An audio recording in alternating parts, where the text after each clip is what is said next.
Chananan, chananan. Is SportsCenter.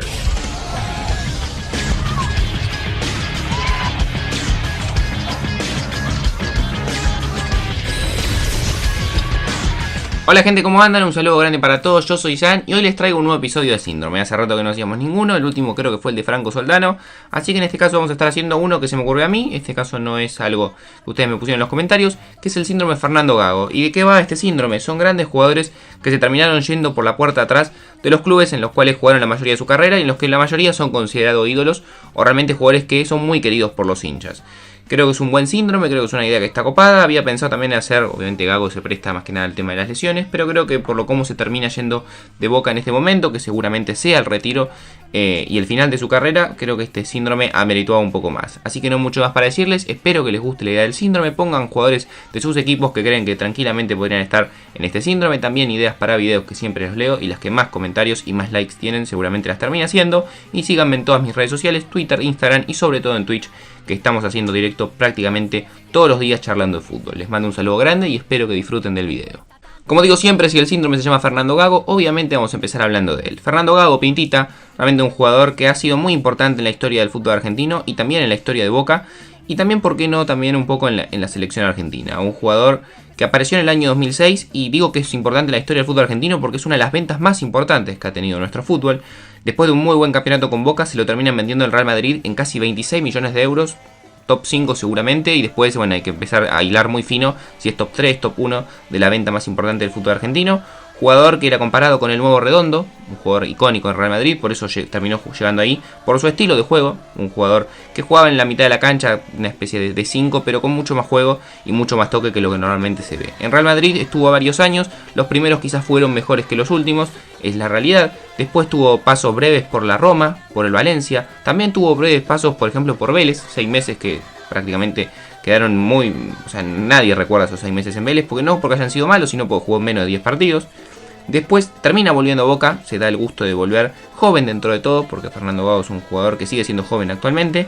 Y la verdad que este último tiempo en Boca ha sido un calvario. Si bien ha tenido muy buenas etapas que lo han llevado nuevamente a la selección argentina, cosa que ha sido bastante regular durante los años de carrera que ha tenido, la realidad es que Fernando Gago ha sufrido una serie de lesiones casi increíbles, o de películas se podría decir, para la carrera de un jugador, por sobre todo la forma insólita que se ha lesionado. Roturas de tendones de Aquiles por duplicado, y en algunos casos ni siquiera haber sido por una patada o nada, sino solo, o sea, corriendo el pasto lo lesionó. Rotura de ligamentos cruzados en su mejor momento, quizás en Boca cuando estaba en la selección, a nada de ir al Mundial. Se rompe también solo en la Bombonera los ligamentos cruzados. Y ahora esta última lesión en la final con River, también en un momento tan tenso que se falla así. Con la famosa imagen de Gago retirándose de la cancha, dejando al equipo con menos cuando iba perdiendo. Creo que es un cierre para la carrera de Gago que es muy agridulce y muy feo realmente para lo que es. Y obviamente peor todavía a raíz de esto que Boca le termina rescindiendo el contrato de común acuerdo. Porque yo creo que igual Gago se iba a retirar, no había forma de que vuelva a jugar al fútbol. Pero quizás la forma fue un poco indecorosa para un jugador que no sé si es ídolo, pero que realmente le ha dado mucho al club durante esos años. Otro futbolista que seguramente realmente no ha tenido el mejor cierre de su carrera, ni mucho menos, es Ariel el Burrito Ortega, uno de los futbolistas más talentosos que ha tenido el fútbol argentino y River en los últimos años, y también la selección argentina. Futbolista que arrancó en el año 91 en River, pasó por grandes equipos de Europa como el Valencia, por la Sampdoria y por el Parma. Tuvo un retorno a River entre el año 2000 y 2012, 2012, 20 años jugó. Después se fue a Turquía, el Fenerbahce, donde tuvo muchos conflictos allí, inclusive lo inhabilitaron para jugar al fútbol durante muchos años por haber rescindido de forma unilateral el contrato y haber dejado plantado al club. Newell's logra saldar esa deuda o sanción que tenía mediante mucha plata que había obtenido con la venta de Mauro Rosales. Vuelve a jugar al fútbol argentino, en Newell's le fue muy bien, termina saliendo campeón. Y en el año 2006 medio que lo deja plantado a Newell's y se termina volviendo a River para tener su tercer ciclo. Este tercer ciclo en River tuvo buenas y malas, buenas quizás el campeonato que obtiene con un gran Buonanotte en su momento a nivel local, pero después se termina yendo en el año 2008 debido a sus problemas personales y sobre todo por lo que venía siempre vinculado con Ortega, que es el alcohol. Se fue a Independiente Rivadavia de Mendoza, estuvo un año allí a préstamo, volvió a River en el año 2009 para tener su cuarta etapa, la cual fue muy mala realmente. Se termina cerrando con... lo terminan desafectando del plantel y separando por parte de JJ López a raíz de que empezó a faltar algunos entrenamientos. A partir de ahí no volvió a jugar nunca más en River, se fue a préstamo al Boys, se fue a Defensores de Belgrano y se terminó retirando en el año 2012. Tuvo su despedida en River, quizás ese es el lado positivo. En el año 2013 le hicieron su despedida o partido en honor a él, pero realmente su despedida del fútbol no fue acorde a la carrera que había tenido el Burrito. Otro que tranquilamente podemos incluir es el caso de Daniel Osvaldo, realmente futbolista que ha tenido una carrera típica para lo que es el futbolista argentino promedio. Arrancó en la segunda división con Huracán, después de una buena temporada se fue a jugar al Atalanta B, pasó por el Lecce, pasó por la Fiorentina, por el Boloña, pasó por Español de Barcelona, pasó por la Roma. Estos grandes rendimientos a nivel europeo, sobre todo en Italia, hicieron que se nacionalice italiano e inclusive juegue varios partidos para la Azzurra. Después se fue a jugar al Southampton, que pagó muchísima plata por él, casi 20 palos. No jugó prácticamente nada en el equipo inglés. Pasó por la Juventus, pasó por el Inter y en el año 2015 se dio el gusto de cumplir, según él, su sueño, que era venir a jugar a Boca. En esa primera etapa en Boca, que duró únicamente 6 meses, tuvo un rendimiento regular, 16 partidos, 7 goles, lo que hicieron que deje una buena imagen dentro de todo para el hincha, pero debido a problemas personales se vaya a jugar al Porto. Tuvo 6 meses en el Porto, no jugó prácticamente nada y retornó a Boca para jugar en el año 2016. En ese caso iba a tener de compañero, entre otros, a Carlitos Tevez, también iba a tener a Guillermo como técnico y se enfrentaba al gran desafío de jugar la Copa Libertadores. Lamentablemente esa segunda etapa en Boca fue casi bochornosa, no duró más de 6 meses y lo terminó echando de una patada en el culo, se puede decir, Guillermo, después de que tuvieran ese famoso conflicto en el cual lo metió 5 minutos únicamente contra Nacional y después de una pelea se argumentó que Pablo Daniel Osvaldo había estado fumando en el vestuario y por eso no iba a volver a jugar a Boca.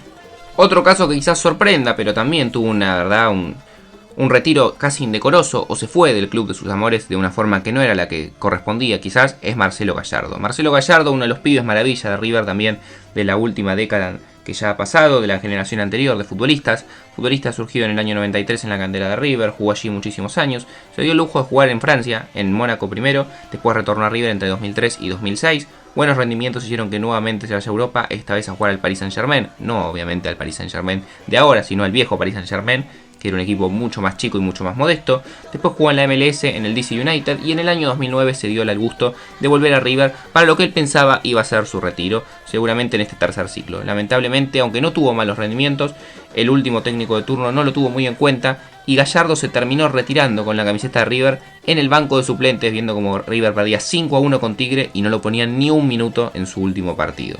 Después se fue a Nacional de Montevideo, donde realmente tuvo un buen retiro, se puede decir, tuvo un buen rendimiento al final con ese Nacional, lo que hizo que obviamente una vez retirado en el año 2011 agarre ese equipo como técnico, tenga buenos rendimientos con Nacional y después arranque la leyenda de Gallardo como director técnico, pero que realmente como jugador no tuvo la despedida en River quizás soñada para él.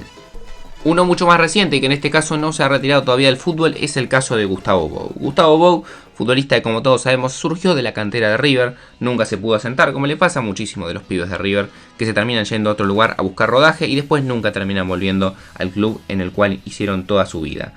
Jugó en Olimpo un tiempo, jugó también un tiempo en Liga de Quito de Ecuador, jugó en Gimnasia y en Gimnasia terminó llegando a Racing casi como una incorporación sorpresa de la mano de Diego Coca y de Cristian Bragarnik, quien es su representante. En Racing logró algo que hace muchísimos años no lograba nadie, que es casi de la mano de él, porque metió casi un gol por partido en ese campeonato, volver a sacar campeón a Racing de un torneo y un torneo local en este caso. Después estuvo varios años, tuvo muy buenos rendimientos, lo que hizo que se termine yendo por muchísima plata después de muchas idas y venidas al fútbol mexicano. Un año allí hicieron que quizás no tenga su mejor rendimiento ni mucho lugar en el equipo que era Tijuana, por lo cual retornó a Racing a préstamo, ilusionando a muchísimos hinchas. Esta segunda etapa en Racing, que en principio era un préstamo por un año, fue muy mala por parte de Bou, no metió ningún gol, nunca se asentó como titular, terminó perdiendo el puesto y mucho la consideración del Chacho Coudet, que hizo que se termine rescindiendo el contrato de Gustavo Bou y que su segunda etapa en Racing realmente termine de muy mala manera y volvió ahora a Tijuana, donde está jugando un poco más. Otro futbolista que tampoco tuvo el cierre de su carrera en uno de los clubes que más lo han marcado seguramente a lo largo de la misma es José Luis Calderón. Caldera, como lo conocen mucho, realmente un delantero muy interesante que arrancó su carrera futbolística en Cambaceres por el año 89, después llegó a Estudiantes en el año 92, el que, como yo digo, creo que a pesar de haber estado en muchísimos clubes del fútbol argentino, es el club más importante por el cual pasó, sentimentalmente quizás para él, obteniendo por ejemplo el torneo de la B Nacional del 94 para lograr el ascenso. Se termina yendo a Independiente, donde jugó entre el 96 y 97, jugó en el fútbol italiano en el Napoli, regresó a Independiente, jugó en México, en América y en Atlas, jugó nuevamente en Independiente, jugó en Arsenal de Sarandí, en el año 2005 retorna a Estudiante para tener su segunda etapa, jugó allí hasta el año 2007, se fue nuevamente a Arsenal de Sarandí para darse el gusto de ganar la Copa Sudamericana en el año 2007 y retorna a Estudiantes en el año 2008. En esa temporada se da el gusto de ganar la Copa Libertadores, siendo quizás no una pieza fundamental, pero sí un jugador importante dentro del plantel, pero debido a una pelea con quizás el referente más grande de la historia de Estudiantes, por lo menos moderna, como es Juan Sebastián Verón, y también con el técnico de turno que era Alejandro Sabella, lo dejaron marginado de ese plantel y no lo llevaron al Mundial de Clubes, ni siquiera viajando. Obviamente esto hizo que se desencadene una pelea, se vaya de Estudiantes de La Plata, vaya a Argentino Junior, donde casi al final de su carrera se dio el gusto de sacar campeón también a Argentino Junior, metiendo goles importantes, para después terminar retirándose, creo que si no me equivoco, jugando un solo partido, nuevamente en el equipo que lo vio nacer, que era Deportivo Cambaceres. Por último, para cerrar, vamos a estar hablando del Rolfi Montenegro, futbolista realmente muy talentoso y muy interesante, que a mí personalmente siempre me gustó mucho, sobre todo en Independiente cuando lo veía jugar hace un par de años. Futbolista surgió en Huracán, que pasó por el fútbol francés, por el fútbol de España, por Zaragoza y Osasuna. Tuvo varias etapas por Huracán y también varias etapas por River y por Independiente. Creo yo, bueno, también jugó por el fútbol ruso, que uno de sus mejores momentos fue en el año 2006, cuando estaba en Independiente, entre el 2006 y el 2009, donde inclusive fue convocado para la selección argentina. En ese momento de Maradona estuvo en el banco de suplentes e ingresó en el famoso 6-1 que pierde con Bolivia y Argentina en La Paz.